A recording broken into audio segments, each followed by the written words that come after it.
من سيات تمرت سنبت دبر سلام مدهاني ألم أمستردام انتاي بدلم مستا حمشتس 150 يساددو بيتي كريستيان دما نمملأتا 10 عامت تنكلاتا تالا ن10 عامت زأكل بيتي كريستيان حق اللوا بحقق الأوادي نخيد سلزبولو بيتي كريستيان نايولك أسابات أيكوناتن سرعت قدست بيتي كريستيان يكبر سلزبوليو زي كنز أدرع وريدو ومزلو زوم نايولك تكال محبر استيختين مس منسيات تمرت سنبت مسنوس هاجر سبكت مس هاجر سبكت مس قدس سينودوس زي السمامعو انترفي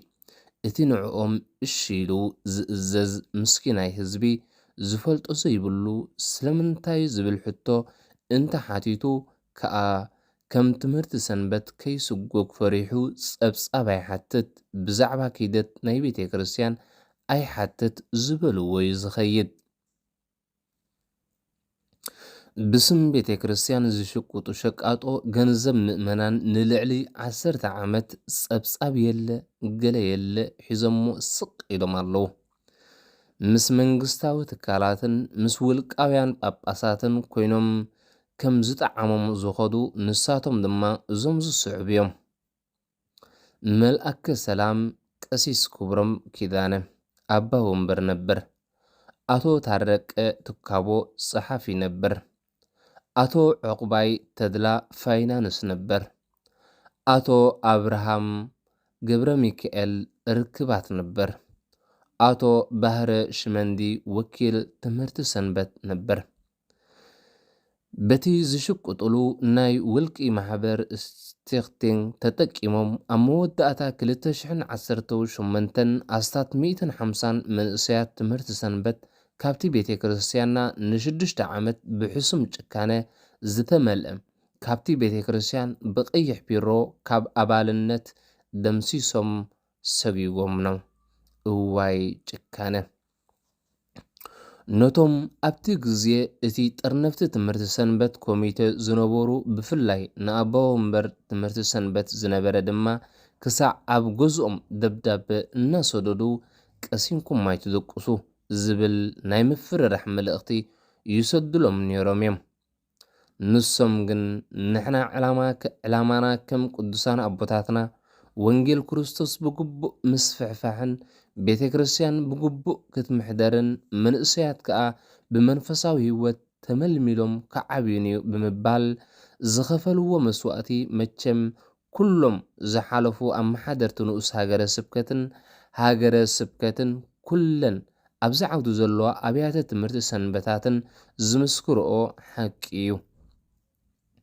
እዚ ከይኣክል ከዓ ኣብ ርእሲ ከተማ ኣምስተርዳም ኣብ ዝኣተናያ ናይ ክራይ ኣዳራሽ መመፂኦም እዞም መንእሰያት እዚኦም ኣሸገርቲ ገበነኛታት እዮም ኢሎም ብምሕሳው ንኩሉ ኣዳራሻት የዕፅዮሙልና ነይሮም። እዚ ስኑድ ሓቂ እዩ። ኣብ መወዳእታ ድማ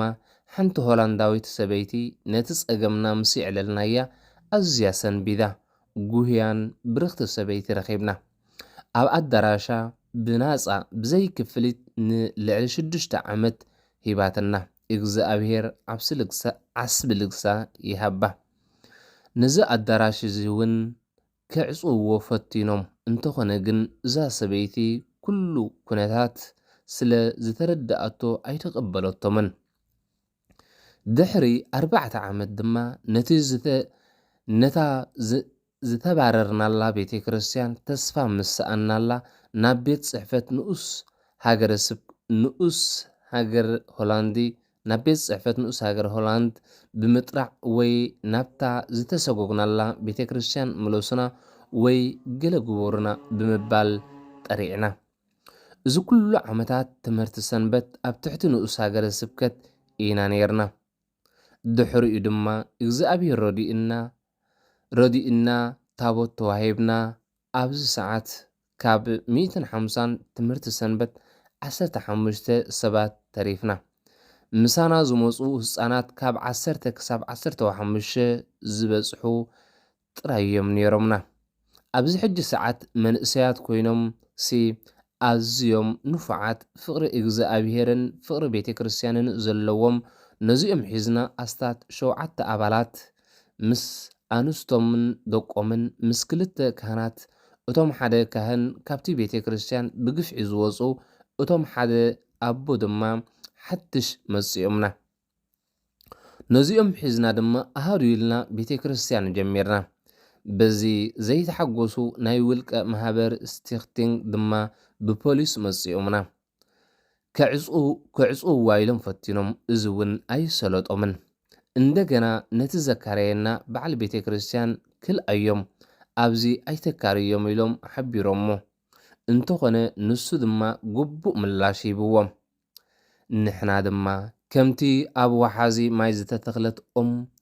ኣብ ውሽጢ 2 ዓመት ኣስታት 500 ምእመናን ኮይና 2 ዓመት ኣዝየን ምቁራትን ብሰላምን ስኒትን ሓድነትን ተወፋይነትን የሕሊፍናየን ናይዛ ኣብ ዳይቨንድሪኽት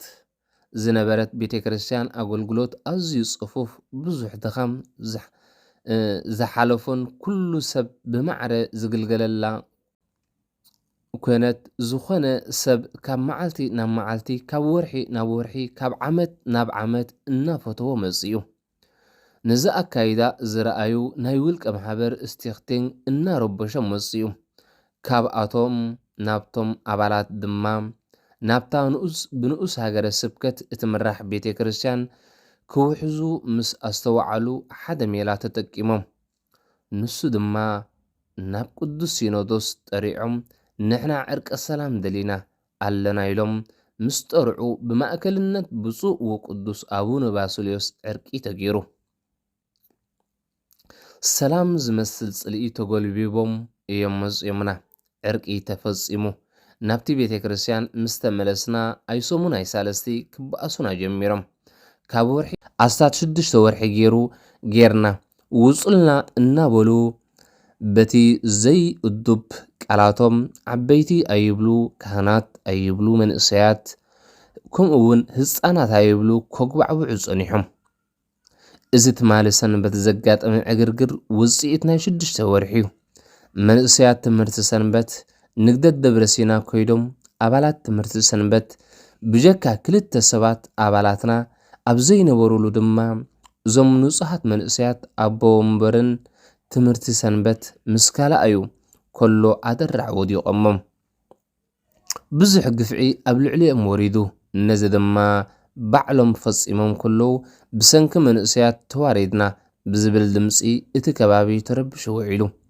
እግዚኣብሔር ካብ ኩሉ ክፉእ ይሰውረና እቲ ወኪል ትምህርቲ ሰንበት ነበር